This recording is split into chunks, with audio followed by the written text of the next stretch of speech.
Shabbat Shalom, family. Glory and honor to our Father Yahweh, the creator of heaven and earth, the sea and all that in them is the creator of man and woman and marriage. Glory and honor to his name. Glory and honor to Messiah, Yahweh Shai, the only begotten Son of the Father and the high priest, the atonement for sin, and the soon returning King will be the King of all kings, the majesty of planet earth. Glory and honor to Messiah Yahweh Shai and to Father Yahweh. Greetings to the awakening 12 tribes, the children of Israel, and to the Gentile brethren and sisters that have been grafted into the children of Israel through the faith of Messiah. Greetings to all. Greetings to the chat, Sister Azarayat Bat Yisrael, Brother Cherokee Indian, Yafi, Sister Jillian, Isha Shama, and Brother Frankie, Sister Love Blue, praise the Most High, Brother Gary Joseph, Brother Superstar, Brother Brandon Beckman, Sister Judy, Brother Arkawan Banya, I think I saw you in there, Brother Lonnie. Greetings to all of you. Shabbat Shalom, Sister Wade, to all of you, as we are now in chapter 24 of Deuteronomy. And chapter 24 covers a couple of topics, but the first topic is a very important topic, and it's the topic of marriage. It's a very important topic. Organic fanatic, shalom, my brother. Strickland, shalom. It's an important topic, marriage, for many reasons. A lot of lives have been changed for the better or for the worse that involve marriage, right? A lot of children's lives have been affected for the better or for the worse because of their parents' marriage. And so marriage is a very important topic, a very serious topic.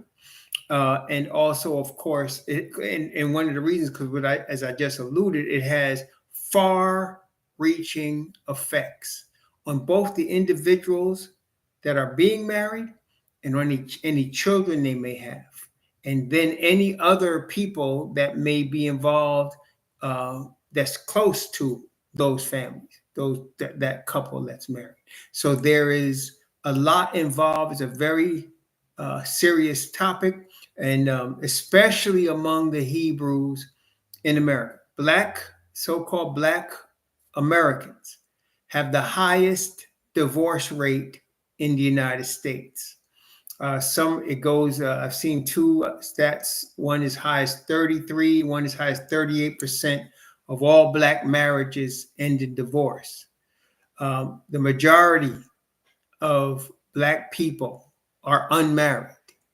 The majority of divorces, 69%, are initiated by the woman. The majority of Black women are not married. And also, the highest divorce rate among religions is Black Protestants. Black Protestants have the highest divorce rate among religions. So the lowest divorce rate is interesting is among Hindus, among religions. The lowest divorce rate among Hindus and among Asians. Asians have the lowest divorce rate, and religious Hindus have the lowest divorce rate.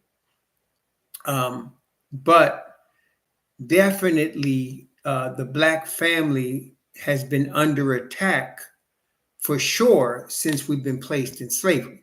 There's no doubt about that. I mean, can there be any doubt that if you have a history whereby your spouse could be sold or your children could be sold, is there any doubt that that would seed negativity within the relationships between men and women? What do y'all think? I mean, I think that's pretty obvious, right? So if especially in the United States, but this goes for any place that the Hebrews were placed in chains.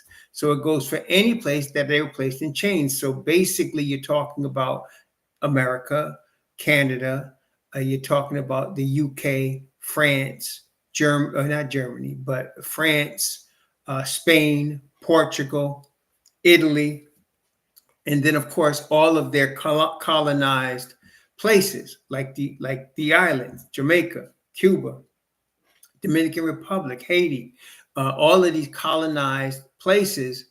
So if you're in a scenario where a man and a woman come together as husband and wife, and one of them or one of their children is stolen, or even worse, or just as bad, gets raped by the master, that is going to place a high amount of stress on the individuals. And as we talked about with respect to anger, we talked about in the past how the curse among the Hebrews is multi-generational. It's a multi-generational curse. And that is not, that is something that is already a factoid. Like, in other words, we have been under the curse for not just centuries, but millennium. Messiah illustrated it in Luke chapter 21. Let's take a look at Luke chapter 21 when he was talking about the final destruction of Jerusalem. Prior to the final destruction of Jerusalem, the Hebrews had already been scattered many times, from the takeover of the Babylonians under Nebuchadnezzar of Judah, from the takeover of the northern tribes from the Assyrians, from the invasion of the Greeks and the Medes and the Persians, and then, of course, the Romans. The Hebrews had been used to being scattered a lot. But the difference in all of those times and this last time, which happened under the Romans, is that eventually the Hebrews would be scattered. They would be placed into chattel slavery. And we talked about the difference between slavery and chattel slavery. And they would also be forced into man-made religions, first Islam and then Christianity. So they'd be forced into Islam and then Christianity. They'd be sold from the Hamites to the children of Japhet. And it started here. Messiah prophesied of it here in Luke chapter 21 when he was talking about the punishment coming to Jerusalem. And let's begin in chapter 21. I'm going to begin at verse 20, and I'm going to read down to verse 24. So this is chapter 21 of the book of Luke, from verse 20 to verse 24. And when ye shall see Jerusalem compassed with armies, then know that the destruction thereof is nigh. That's talking about the destruction of Jerusalem and the Hebrews within it. Verse 21. Then let them which are in Judea flee to the mountains, and let them which are in the midst of it depart out. And let not them that are in the countries enter thereinto. For these be the days of vengeance, that all things which are written may be fulfilled. Vengeance against the Hebrews. This wasn't just a scattering. Let's keep reading. But woe unto them that are with child, and to them that give suck in those days. For there shall be great distress in the land, and wrath upon this people. Talking about our ancestors. Verse 24. And they shall fall by the edge of the sword, and shall be led away captive into all nations. And Jerusalem shall be trodden down of the Gentiles, until the times of the Gentiles be fulfilled. So when that happened, our forefathers were scattered from Jerusalem and Judea, never to return until the second return of Messiah. Never to return. So from that time, which you're talking about AD 70 or thereabouts, to now, which has been almost, 2,000 years, 2,930 years, or 1,930 years, 1,930 years, you're talking about we've been scattered. And in that scattering, we have suffered slavery, chattel slavery, which is the type of slavery you will never be bought out from. The type of slavery where you are bred and your children are bred to be slaves. And that the expectation is you were born a slave and you will die a slave. Especially, we can use the history of the United States as a microcosm of what happened to us worldwide, whereby we are brought to Plymouth Rock and Jamestown in chains, men and women and children. Over the course of time, we're on plantations throughout the south of the United States. Some of us get married with other slaves. Sometimes the owners decide they want your wife, and there's nothing you could do about it but get angry. Sometimes they want your daughter.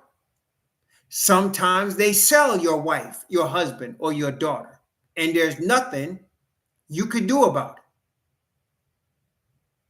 They did it so often that they began to believe we didn't have souls. In fact, that was a teaching in the Mormon church until the 20th century, that Black people didn't have souls. And the reason they would say that is because we would go through such hardship, beatings, rapings, selling of our family, and still smile, still go forward and work in the fields. So they thought we didn't feel anything. But what it did was create an internal anger, a spirit that moved from generation to generation, okay? And it ruined the family of the Black man. It ruined it. And they ain't paid for it yet, but they're going to. Praise the Most High. In fact, let's let the Bible show us. Deuteronomy chapter 30. Deuteronomy chapter 30.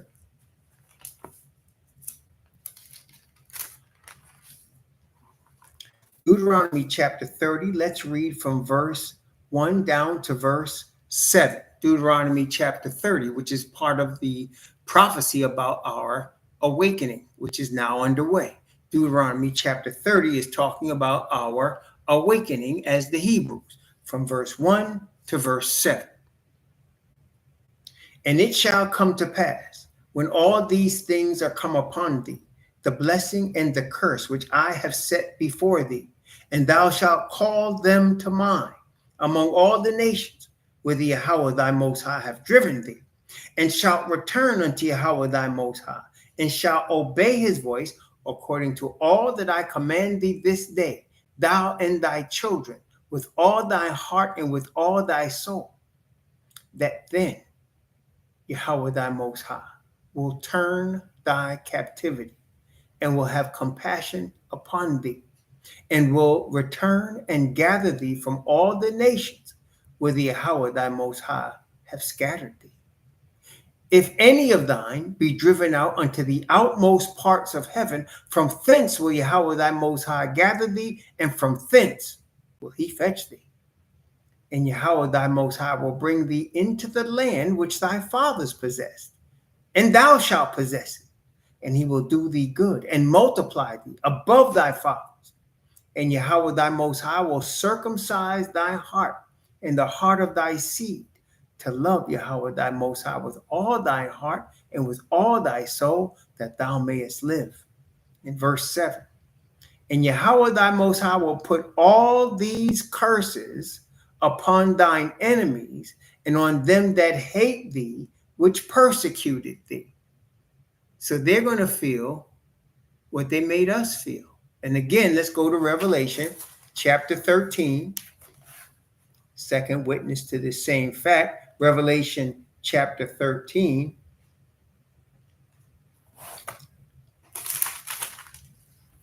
And let's read verse 10. Revelation 13:10. He that leadeth into captivity shall go into captivity. He that killeth with the sword must be killed with the sword. Here is the patience and the faith of the saints. So they that enslaved us will experience slavery. They that led us captive will also experience captivity. They that killed will experience killing. That's the second witness to what we know is coming. I can give you a third one. Let me give you a third witness. Let me give you a third witness. This is, oh man, I can give you a fourth witness. Let me just give you three though, because we got other stuff to cover. So let me give you a third witness. Zephaniah chapter 3. This is one of my favorite ones, because this also shows where we went.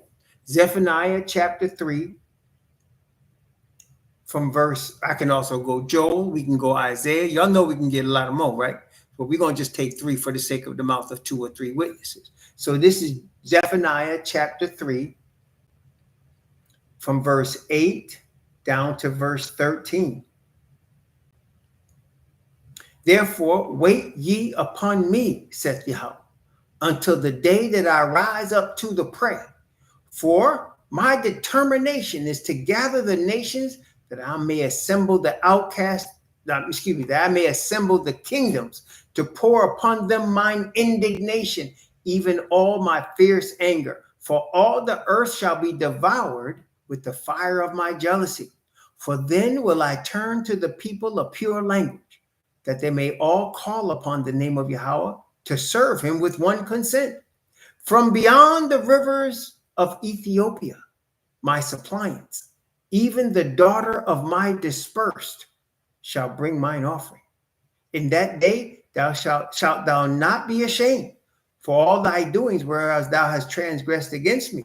For then I will take out of the midst of thee them that rejoice in thy pride, and thou shalt no more be haughty because of my holy mountain. I will also leave in the midst of thee an afflicted and poor people, and they shall trust in the name of Yahweh. The remnant of Israel shall do no iniquity, nor speak lies, neither shall a deceitful tongue be found in their mouth. For they shall feed and lie down, and none shall make them afraid. Witness number 3. Again, we could get a lot of more, but y'all getting the point.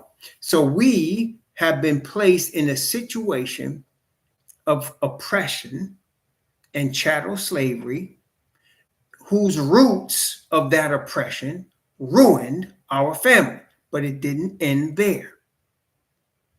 After the Civil War, our families came back together, and we were helping rebuild places like Atlanta that had been destroyed, right? Or Richmond, Virginia, that had been destroyed, or New Orleans that had been destroyed. We helped rebuild it because we were free then.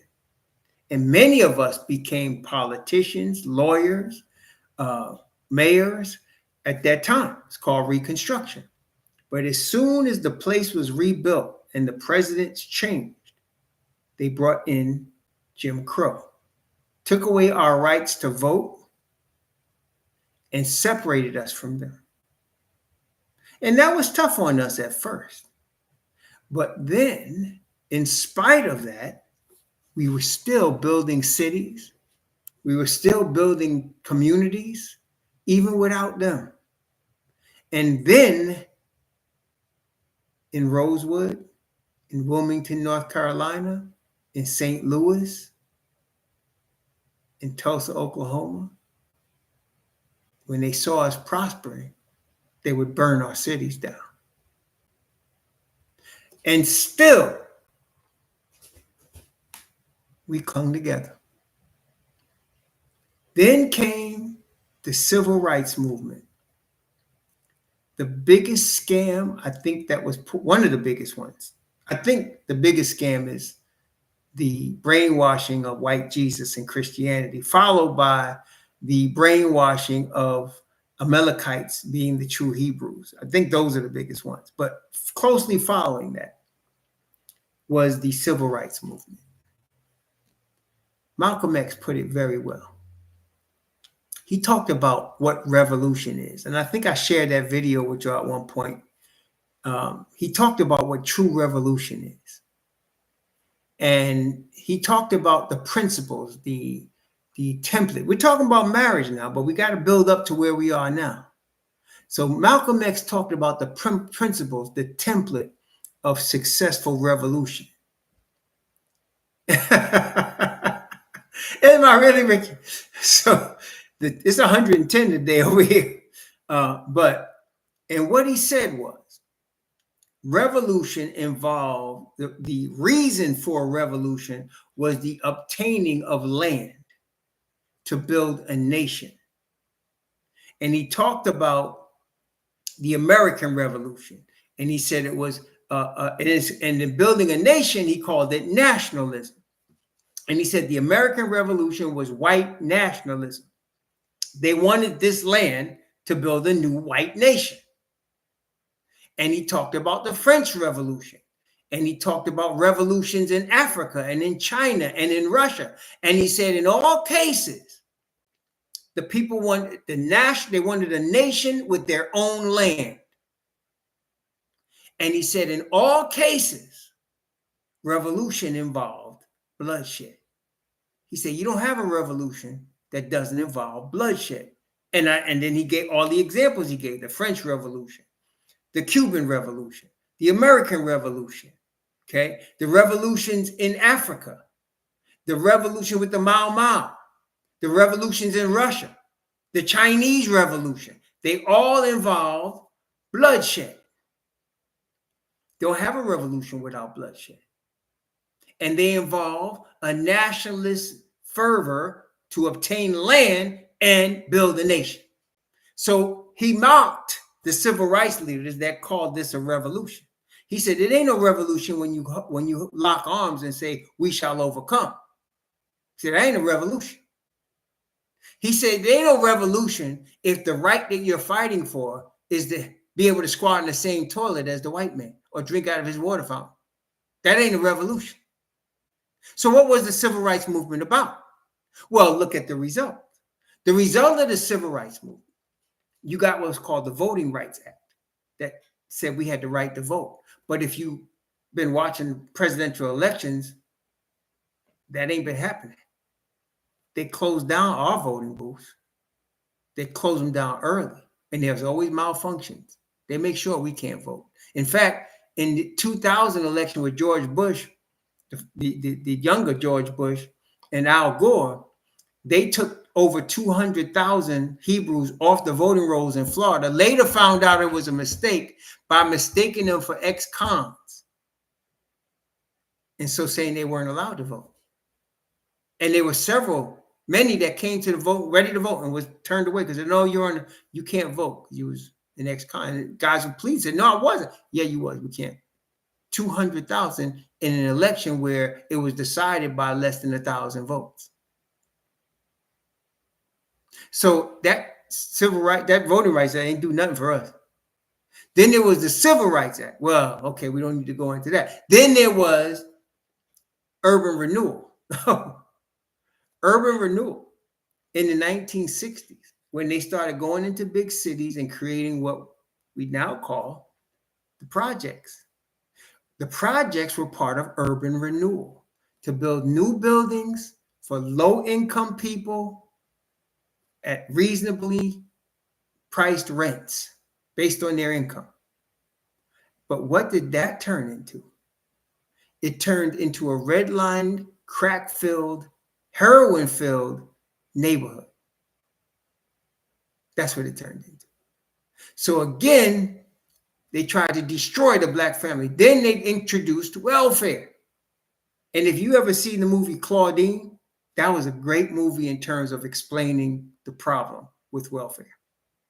Any of y'all, you remember Claudine with Diane Carroll and James Earl Jones? That was back in the 70s.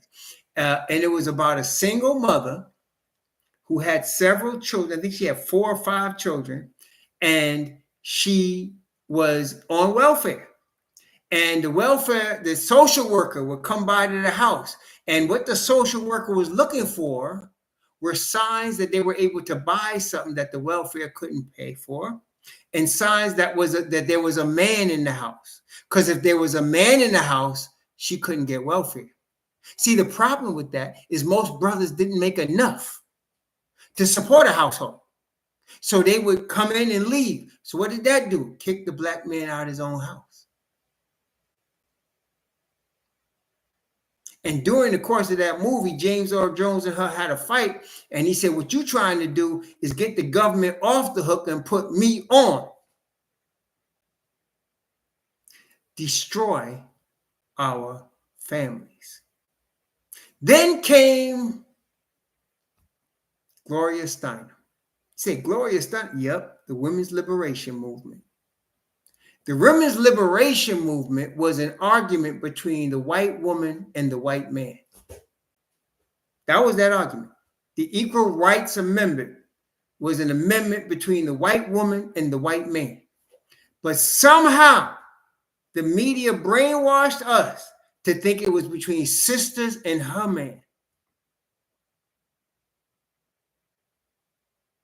And then what happened before the ERA, the pecking order in society was the white man, the white woman, the black man, the black woman. But by the time they got with the red line neighborhoods filled with crap, the pecking order changed.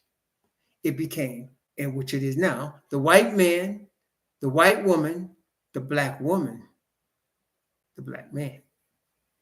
The pecking order changed. All of these things are designed to destroy the Hebrew family.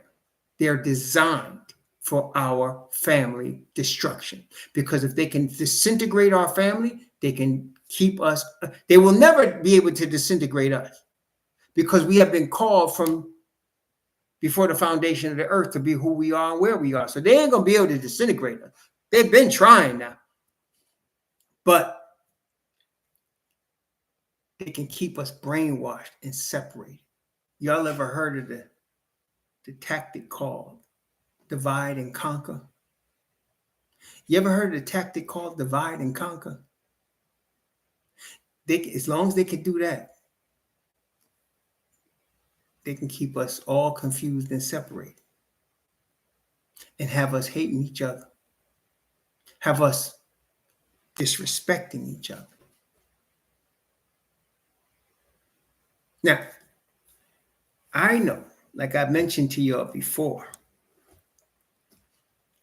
my parents, my biological parents' marriage was so bad. I mean, it was really bad that I was scared to get married. Genuinely, positively scared. And the reason was not only because of the literally knockdown, drag out fights between my mother and my father that I witnessed, but what it did to them. What it did to them. Like I said, I saw my father, my stepmother, love her like she, to me, better than my mother ever was to me, my stepmother. She showed me pictures. There was a time when my father actually, when they got divorced, my father kind of left me and my brother to fend for ourselves and disappeared with my stepmother. And we blamed her because my mother was telling us it was her fault, but it wasn't her fault. My father was running away from his past. See, a lot of men do that. That's why they disappear a lot. My father was trying to separate from everything that would remind him of his past, his marriage to my mother, which my brother and I did, the things that he did to her, the things he did. He was running. His new wife, for him, represented a new start. I didn't understand it then. I understand it now. As a boy, I didn't get it. But as a grown man, I understood it. And so after my father passed away, my stepmother pulled out all these pictures because when he separated from us, we didn't hardly talk for many, many years, more than 20 years. We hardly communicated. He was living his own life with his new wife and her daughter, which of course didn't sit well with me and my brother. And my mother used that to drive a bigger wedge between all of us. But anyway, she showed me pictures of vacations they had went on. Now, when I was growing up, when my father was living with us, he never went on vacation. He worked 7 days a week, year in, year out. They would make him take vacation. He would not take it. There was a time when they were shut down in December and said, no, you can't come in. He would work 7 days a week, never took a vacation. If he got sick, he'd drink a bottle of gin or a bottle of scotch and some soda and get up the next day and go back to work. That's what I saw. And he was always stressed. I was so used to seeing him stressed, I didn't know any other way he could be. He was so stressed. And so she showed me pictures of them on cruises that they had went on. And I couldn't believe it was the same guy. I had never seen him so relaxed, so at peace. When I came down here to help him and buy the house and all that, he was so cool about everything. Like I would, and what it was is by running away from his problems, he seemed to find the peace he was looking for. But of course, my brother came and found him, and that ended that. But I had never seen him so relaxed, ever. I didn't even know how to deal with that because it wasn't the father that I knew to be so relaxed. I had seen him in them pictures looking tanned and relaxed, and I said, damn. And I realized what his life with my stepmother became. And she never knew anything. I didn't know until later. He was telling her his kids was no good. They were running the streets and he don't want nothing to do with them. That's what he was letting her know. And when I came down here and she saw me and she asked me what I did and she asked me what my life was like, she was stunned because she had gotten a different picture from my father. So she didn't know I was professional. I own my own house. You know, I've been married along for 30 something years. She didn't know all that because he had gave her a picture that was different. So that, brethren, was the breakup of the distance. And so one day I'm here, and my father, you know, in his last year of life, he said, "Come here for a second." He said, "Why is there so much hate in our family?" I said, "Pop, come on, man. Our family disintegrated a long time ago. You know that." And he said, "Oh yeah." He said, "Man, I messed up." I said, "Hey, you know what?" At that point, I told him, I said, "Papa, listen, ain't no use in grieving over it now. It's over." I said, "Our family been broken up for 40 years, man. Been disintegrated. So me and my brother, I would have laid hands on him a couple of times. Me and my mother can't talk. My father, my mother, even to the last year of his life, she get on the phone with him, cursing him out. They ain't been married in 40 something years. And so that all started in our household. And our household was not atypical. Though I have to say, we probably were a little worse than most, I think. But there was a lot of divorces in my neighborhood growing up.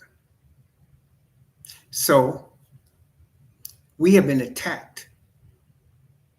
We have been attacked in every way possible. Our men have been attacked.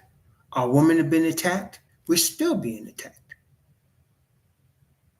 We're still being attacked. Everything in society is geared to destroy you. The fact that, who is it just said it?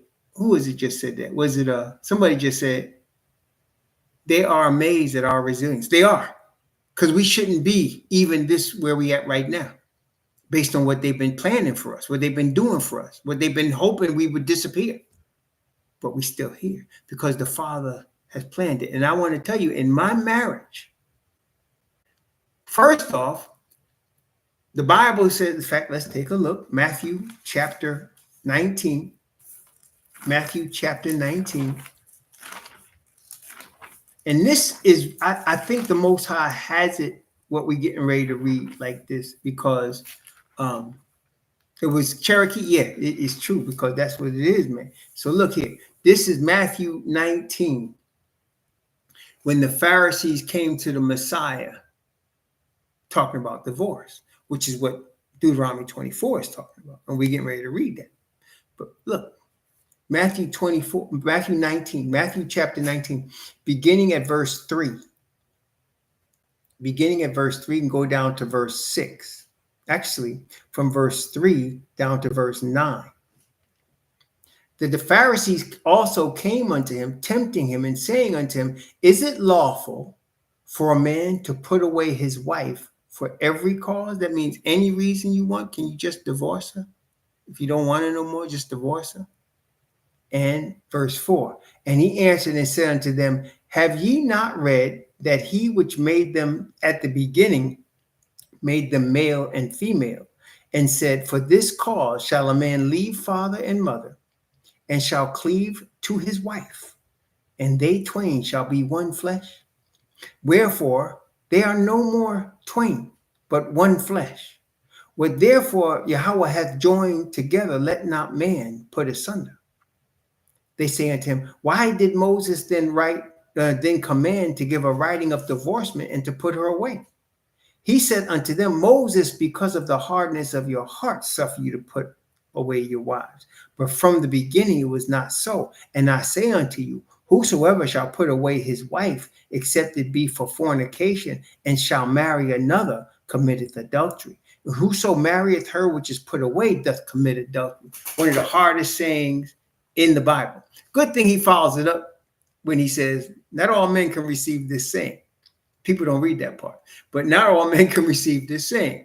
You know, like I knew a brother kept getting divorced, and somebody said, and he said, I gave up on marriage. I said, yeah, but you ain't gave up on sex though. He gave up on marriage, but he ain't gave up on sex. Now, one of the problems in the United States with respect to marriage is a brother can work real hard, and one day they don't get along no more, and she can get half his stuff. She can take half, whether it's fair or not.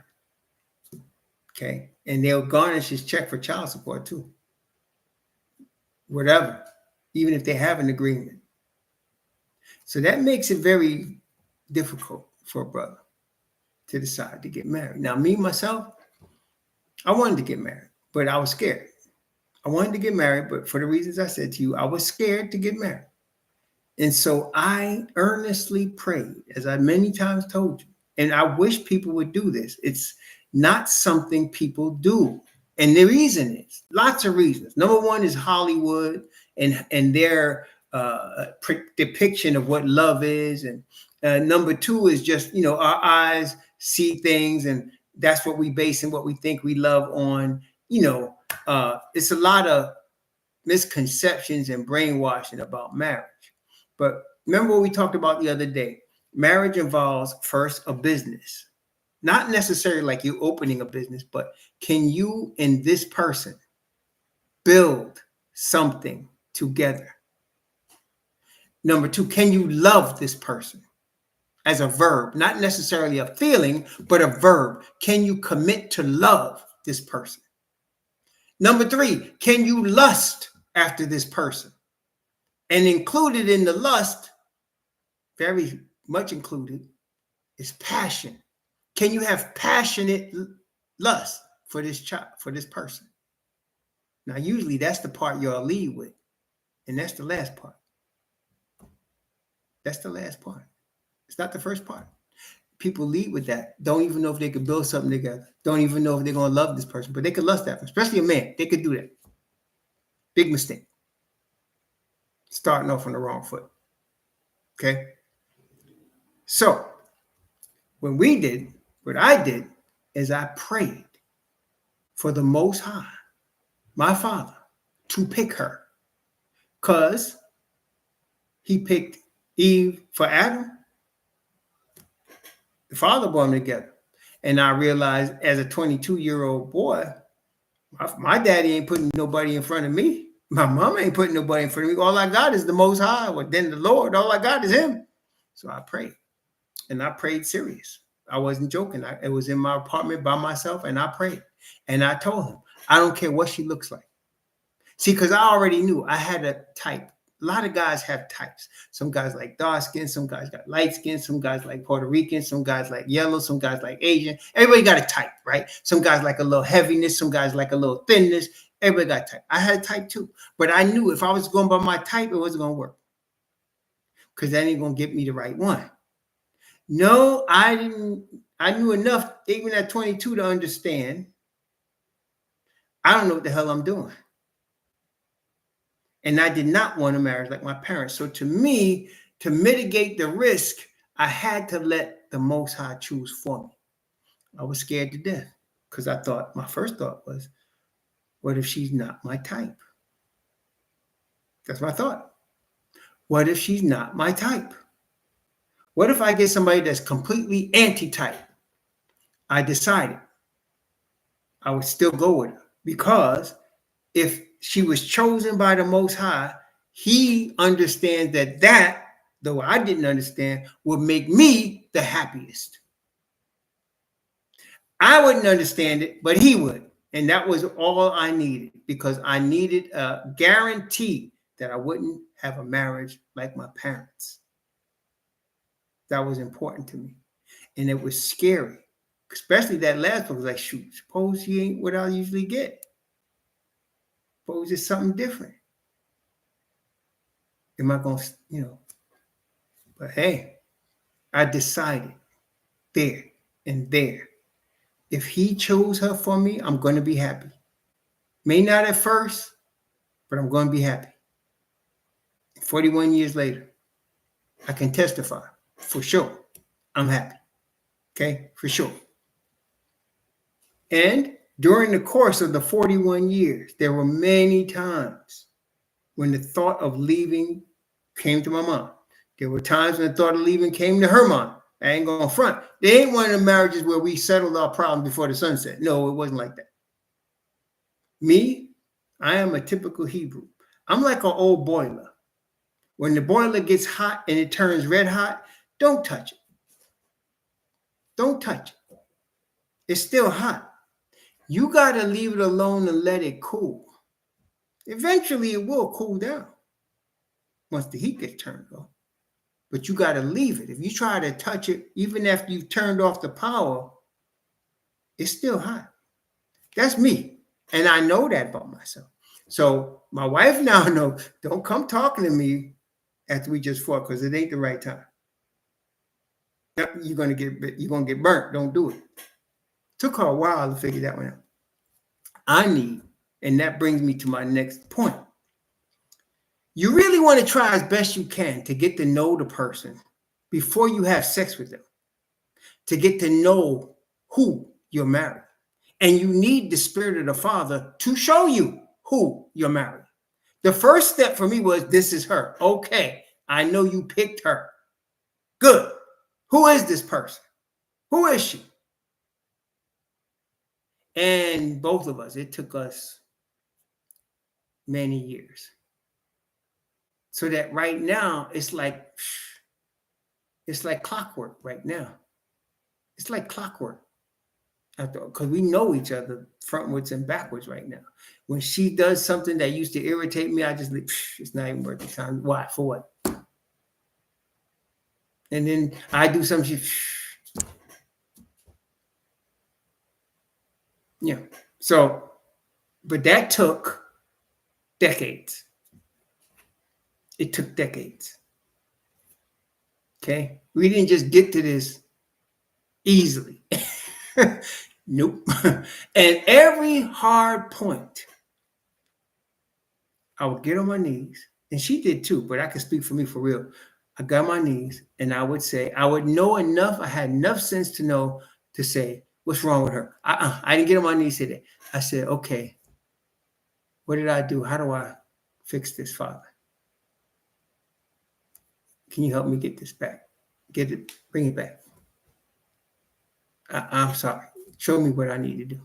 And every single time, and there was hundreds of times, he would do it. He would bring us back together. And then we'd be hugging each other and smiling. And I'd be like, hey, how did we get here? Because right before that, I was ready to leave. Crazy, right? But Prayer always worked, especially when I was praying about me. I'm not praying for him to fix her. I started off like that. Our first year of marriage was hell. And I did do that. But then I learned, don't do that. Look at you. Don't look at her. Look at you. See, the Bible has another verse. Let's show it. Let's look at this. Colossians. Colossians. See, this is a really important subject. Colossians chapter 3. Colossians chapter 3. Yes, this is Colossians 3, verse 18 and 19. Colossians chapter 3, verse 18 and 19. Wives, submit yourselves unto your own husbands, as it is fit in your house. Husbands, love your wives, and be not bitter against them. And that, when I first read that, I thought to myself, why would he have to tell us not to be bitter, husbands? Why would he have to remind us, don't be bitter? Because we're prone to be bitter. And why would he have to say, wives, submit to your husbands? Why would he have to say that? Because women are prone to not submit to their husbands. So you combine this. Combine a woman that's not submissive with a man that's bitter. And what you get is a whole bunch of disrespect. A whole bunch. And once there's a lot of disrespect between the two parties, you headed in the wrong direction. You headed in the wrong direction. Took me a long time to learn that. Don't disrespect her. Even if it sounds silly, if it sounds stupid, don't disrespect her. Stay cool. And make sure she don't disrespect you. Another thing I did that I want to share is the first thing, actually, the thing that caused me to have hope when I prayed to the Most High and asked him to choose my wife. The thing that gave me hope was Proverbs 31. Because if he was going to choose a wife for me, no matter what she looked like, if she had this character, I thought about it and I said, no matter what she looked like, if she has this, I got something. And I was very confident that whoever the Most High chose for me would fit that, because he wouldn't choose for me something that didn't fit that. And here's the template right here. This is Proverbs 31 from verse 10 down to verse 12. Now, it goes all the way to the end, but it was these first 3 verses that I got underlined that I got. And when I brought my wife, I bought her a Bible around 85. I wrote these verses in there. And she caught it, and she has really, I know she's been praying to conform to it because she has. She's a wife. But Proverbs 31, 10, 11, and 12. Who can find a virtuous woman?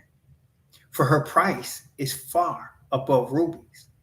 The heart of her husband doth safely trust in her, so that he shall have no need of spoil. She will do him good and not evil all the days of her life.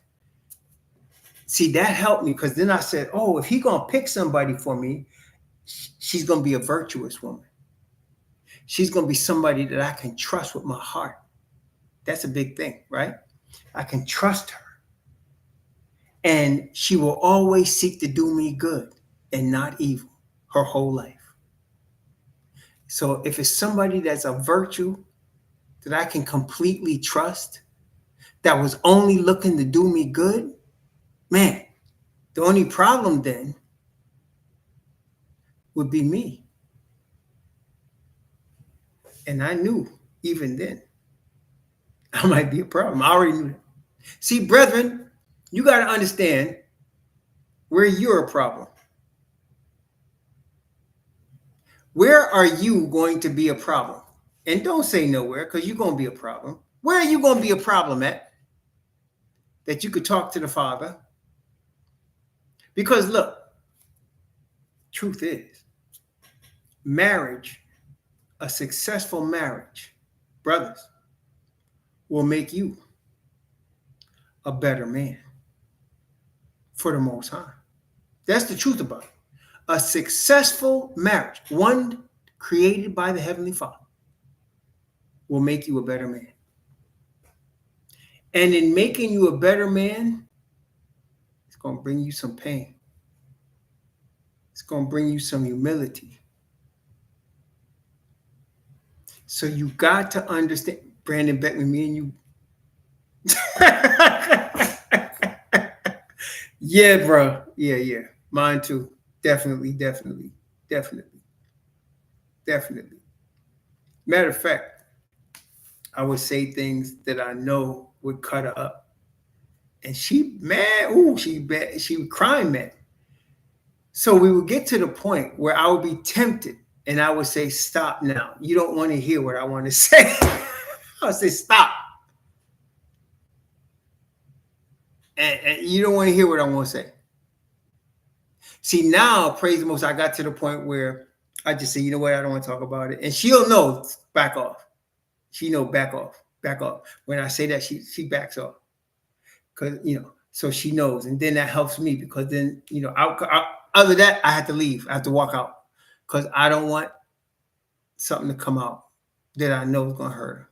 And I don't want to do that. So, yes, Brother Brandon. Exactly. So that's it. When I read that, I said, okay, he's going to bring me somebody, a virtuous woman that I can trust with my heart. A virtuous woman that I can trust with my heart, that's only looking to do me good. And you know what else I realized? Her price is above rubies. You know what that means? A pure ruby is what? It's rare. It's not just any woman. It's the one he's chosen for me. That's what caused me. Y'all think I'm crazy. I've really thought about all these things. I'm 22 years old. Came to my mind. And I'm like, okay, she might be show rare. She might not exist. What does that mean? I said, Father, if she don't exist, then that means I'm going to be single. You're going to have to give me grace on that one.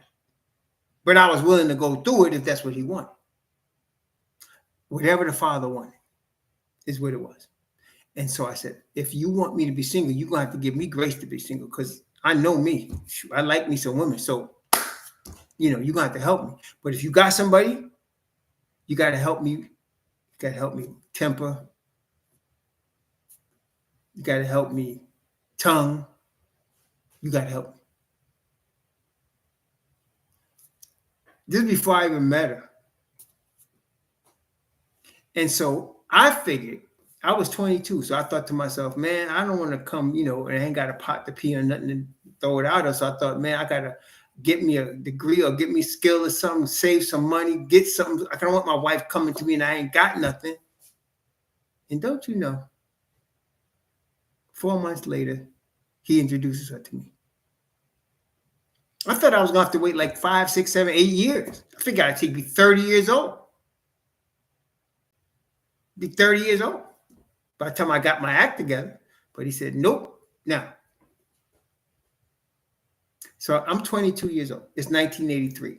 A year and a half later, I'm at the altar getting married. It's unbelievable. But he did it that way with me. But the reason I think it happened so fast with me is because I was deadly serious about allowing him to pick her. I was not trying to pick my norm, my type. I wasn't looking for that. I was looking for whatever he had. And in a sense, it was kind of exciting because I didn't know what he was going to pick. I mean, it might be somebody I didn't think was so attractive, but I knew he picked it. It was going to be good. I can trust her. She will do me good. Because when I thought about my mama and my daddy, that was not the case. So that would be big relief for me. So I let him pick. And I praised the Most High. So now every time we got in a fight, I would pray for me because I already know he picked her. I already know that. So I would pray, you pick this woman for me. I will remind you, picked her. Now help me here, because I don't know what I'm doing here. I'm about to mess this up. And every time he would answer me. So the number one thing, brethren, trust in Yahweh. Really trust in Yahweh, no matter what it is. And I'm telling you, you got to be deadly, earnestly serious. Like I would fast.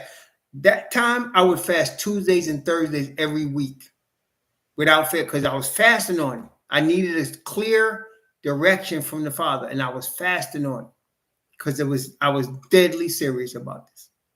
Okay? To me, I understood that. At least I had a proper understanding of how important it would be. Okay? And I was ready to trust the Father to do it. Many men say that, but they're not really doing it. They're not really ready to do it.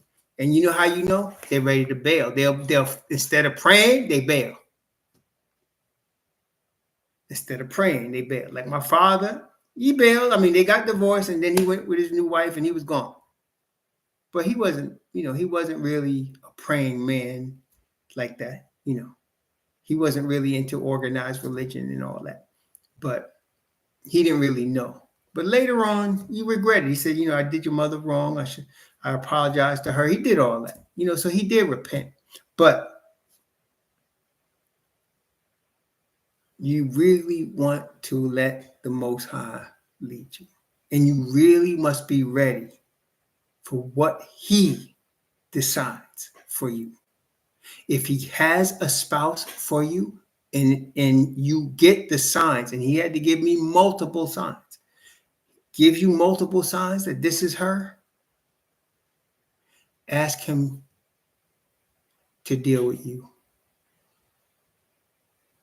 She's going to make you angry.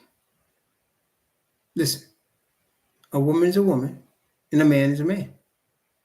Y'all are not the same. I don't care what the woman's lips say. Y'all are not the same. You're not. You think differently than her. She feels differently than you. That fact alone means when y'all come together, there's going to be a problem. You're two separate people. So there's some conformity that has to take place. And it's not something that happens like that. Although sometimes it does. Some people are really blessed. They meet the right person. I had an uncle like that. Met this sister, my Jamaican uncle from Jamaica, met my aunt. They never had a fight. They were always at peace all the time till the day he died.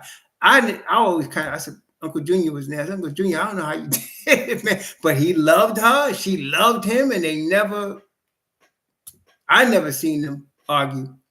And all of their children, they got married and they stay married because they seen it from their parents. Man, I mean, so it does happen, but I wouldn't put all my stock in that happening, especially with us today. Today, people are worse than they ever were. My uncle got married, and he got married back in the late 50s, early 60s. They were married for 60 years. But for most people, it's a serious work in progress, man. It's going to make you a better man. It's going to make her a better woman. But it's going to be a painful journey. And there's going to be a lot of prayer involved, a lot of surrender, brethren. A lot of surrender. A lot of surrender.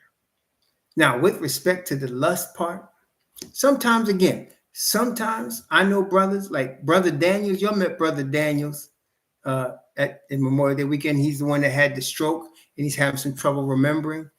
I remember when he met Sister Daniels. I ain't never seen a man lust after a woman like that. He boo. He was like, dang, you know how every day used to watch Olive Oil and Popeye and Sailor Man, and all of a sudden his eyes pop out when he sees olive oil. That's what happened with Brother Daniel. And so they've been like that since I met him in 2000. So now we're 25 years. They've been like that.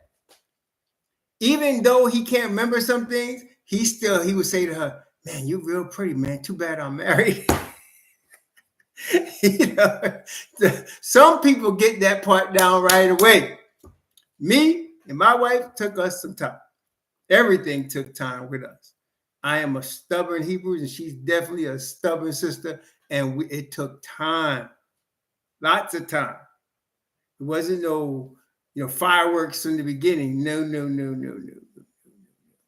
Mm-mm. It is now, but then it wasn't. But took time. But the building part was first. Prayed to the Father for him to bring us together, and then we decided we were going to build stuff together. We decided we're going to build a marriage, we're going to build a life together. We decided that. Okay. The other stuff came after, but we came together understanding we were going to build something together. We had serious conversations about children, about where we wanted to live, all of that. We talked about that before we got married. I'm 23, 22, going on 23. She's 23, going 24. That's how we did it, though.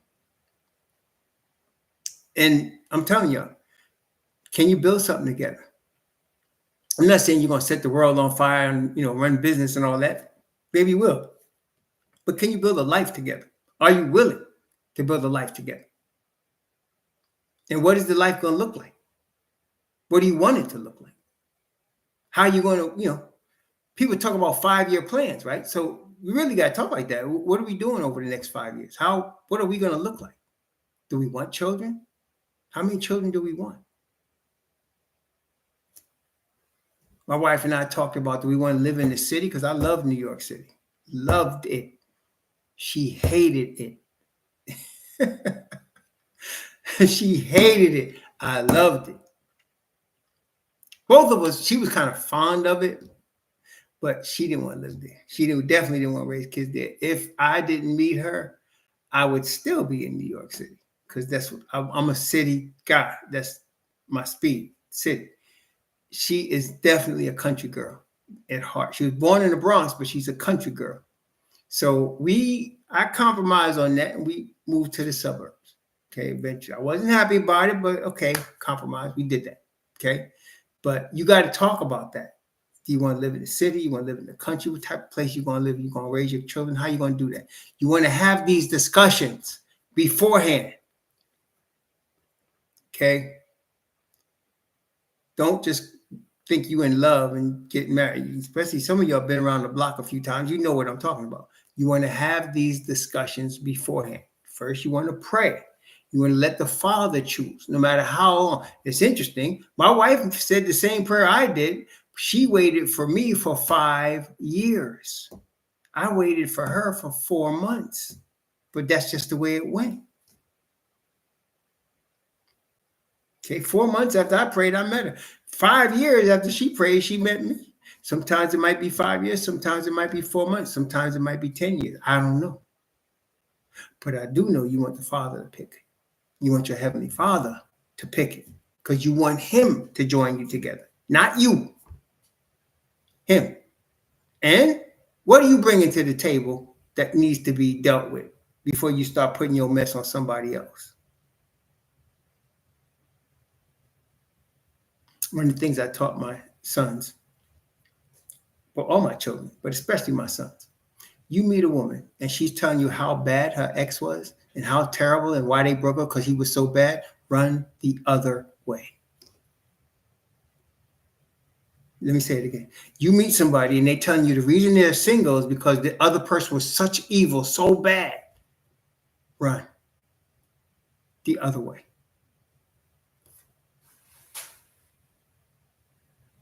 The other way. Why? Because if they're focusing on their ex that was so bad, there's two problems. Number one, they chose that person.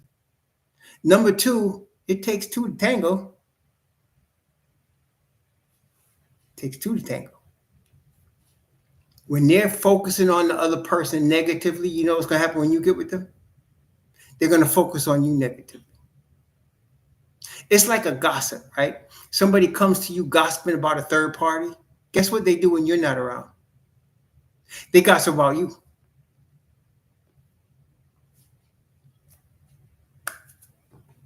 Run the other way. That's not a virtuous woman. That's not even a wife. That's not a husband. That's a problem. Run the other way. See? So the Bible gives us plenty of instructions. You want a virtuous woman. Husbands, don't be bitter against them. Also, Peter says something. Look at what Peter says here. First Peter.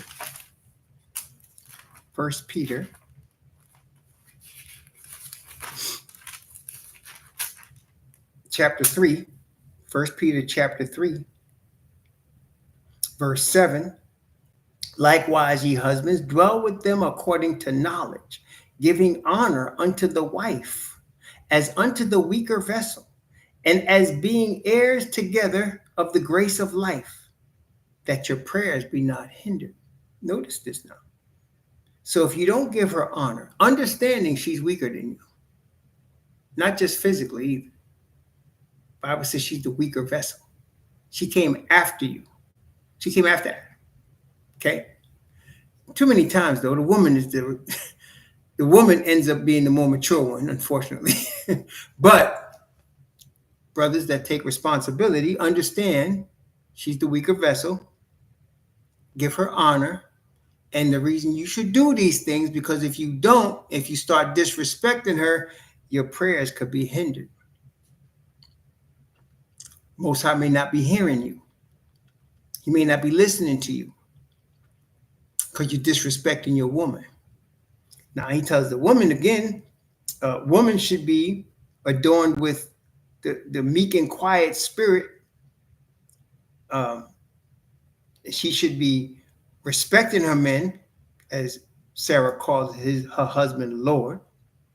But that's just, I'm not saying you need to call your husband Lord, but I'm just saying you need to have that type of deep respect and reverence for your husband. If you can't, don't marry.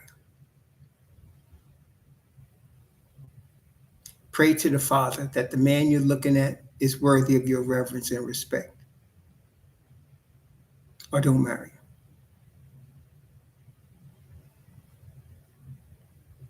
Okay?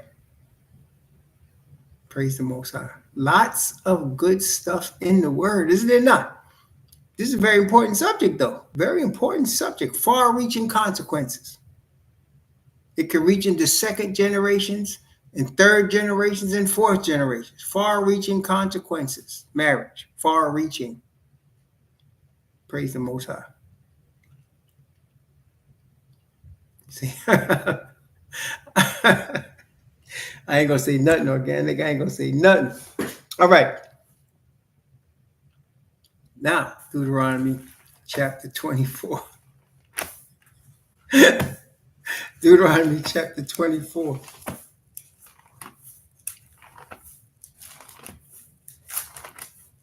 Now, understanding that in the Bible, people didn't get married the way we get married. They didn't even meet the way we meet. In the Bible, it was a business transaction first. And the business transaction was in the form of an agreement between the two families of the prospective spouses. That's how that came together. Two families would come together and agree that this daughter and this son would come together. They would always, this is among the Hebrews. They weren't doing this with heathen. In fact, fornication involves a man having sex with a heathen. That's fornication. Or with a woman that's not committed to just him. That's fornication. But the assumption in Deuteronomy 24 is that these are all Hebrew Israelites and that the two families have come together in an agreement that the daughter and son are going to be married. They're going to be man and wife. Okay? So it's not like they met online. It's not that they had, they might have courted. They might have had a courtship. In fact, the Bible does talk about being betrothed. That's courtship. You might have had courtship. And you should, right? You want to get to know the person that your prospective spouse is going to be. You want to know them. You want to watch them closely. You You want to watch them, because if you're going to have children with them, you got to know that. You got to know everything you can beforehand, okay, before you make that step. So understanding what marriage is in the Bible, the two families come together and agree that this husband, this man, and this woman are going to be man and wife. They have a wedding, what they call a wedding feast. And then the man and woman in the sight of witnesses go into a place alone, because a woman would not be caught alone with a man in that scenario otherwise. So for her to be going alone into a private place with a man, that's the witness to everyone else that that's her husband. And everybody said that's his wife. Okay, that's the witness. Deuteronomy 24, beginning at verse 1. Actually, going from verse 1 down to verse 4. Actually, yeah, let me go 1 to 4 first. When a man had taken a wife and married her, it come to pass that she find no favor in his eyes, because he had found some uncleanness in her. Then let him write her a bill of divorcement and give it in her hand, and send her out of his house. And when she is departed out of his house, she may go and be another man's wife.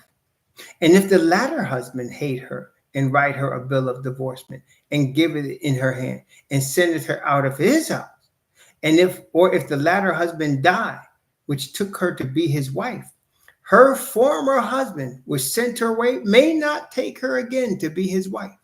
After that she is defiled, for that is abomination before Yahweh. Thou shalt not cause the land to sin, for Yahweh thy Most High giveth thee for an inheritance. When a man hath taken a new wife, he shall not go out to war, neither shall he be charged with any business, but he shall be free at home 1 year, and shall cheer up his wife which he hath taken. Now, I didn't understand this when I first read it, because I was thinking, well, how's he going to work? Was he supposed to just be at home all the time? I didn't understand it. But what I understand now, what it means is he's not going to be sent away anywhere, like on a business trip. Most of our brothers and sisters of our ancestors were farmers. They worked with cattle and sheep and crops. So they were home. But what it was they weren't going to be going away to war or being sent on any business away from their wife. They were going to be home every night with their wife in their first year. They weren't going to be in bars hanging out with their friends. They were going to be home with their wife, getting to know her. Remember, they didn't know each other before this. So as far as living together, so they're getting ready to know each other. And that's why you want to court with somebody. You want to know who you're marrying. You want to have likes, dislikes. You want to know what each other likes, what each other dislikes. You want to try to please each other as much as you can. Yeah. No, betrothed means engaged. So you must be betrothed beforehand. It's not something that comes like in a day. You must be engaged first. So she's betrothed. Betrothed means engaged. So she's engaged to a husband. Okay. So there's arrangement on when the actual wedding feast will take place, but the Bible never specifies how long that period is. We know Jacob waited 7 years for Leah and 14 years total for Rachel. Right. So that, whereas Isaac, I don't know how long it took for Eliezer to go find Rebekah, bring her back, and he'd take her into his mother's tent. It doesn't give us the time frame, but there is a time frame. We don't know what it is, right?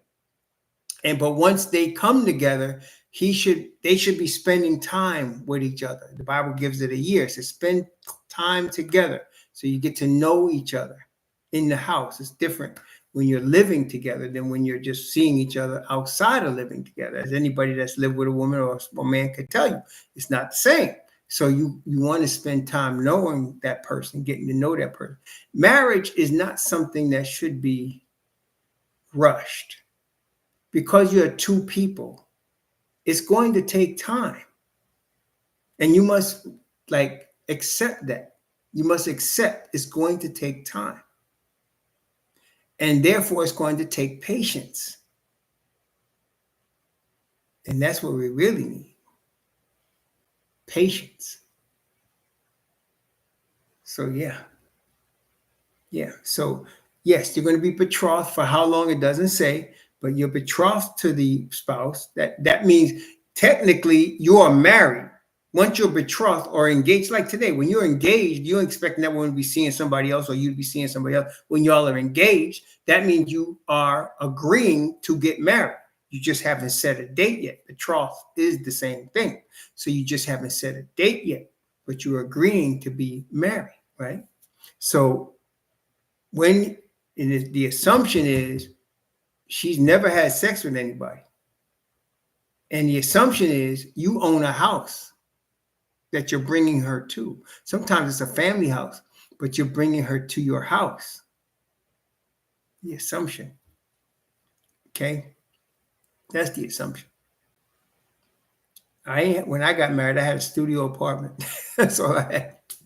And that was my house that she came to, my studio apartment. But that's what I'm saying. You got to have something, someplace, something, brother. Okay? So you have something and you get to know each other for a year. You don't be hanging out all over the place, going away for days at a time. Stay with your wife. And your wife, stay with your husband. Get to know each other for a year. That's what he said right here. Okay? And you should cheer each other up. So he said, cheer up his wife. Make her feel happy. Okay? That's what you want to do. Be nice. Be nice.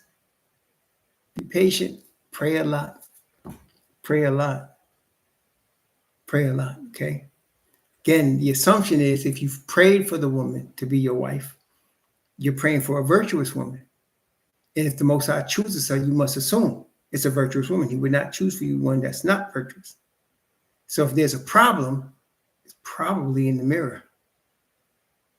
And you got to ask the Father how to deal with that brother in the mirror. It'll make you a better man. Praise the Most High. Any successful marriage, like something that's lasted more than 20 years, that brother will tell you this made him a better man. It does. All of that pain and prayer that you have to go through, it makes you a better person for the Most High Yah's glory. It does. Praise the Most High. And it's a painful process for us to go through that. But at the end, we'll be glad we did. It's part of our spanking. It is part of our spanking. Praise the Most High. Well, that is part of 24. It definitely is, Brother Brent.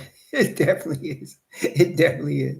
We're going to stop here. We're going to stop right there, verse 5. Tomorrow, we're going to go into the next part. Into the next part. Praise the Most High. May the Most High bless you and keep you. May he cause his face to shine upon you and be gracious unto you. And may he lift up his countenance upon you and give you peace. Shalom, Hebrew Israelite family.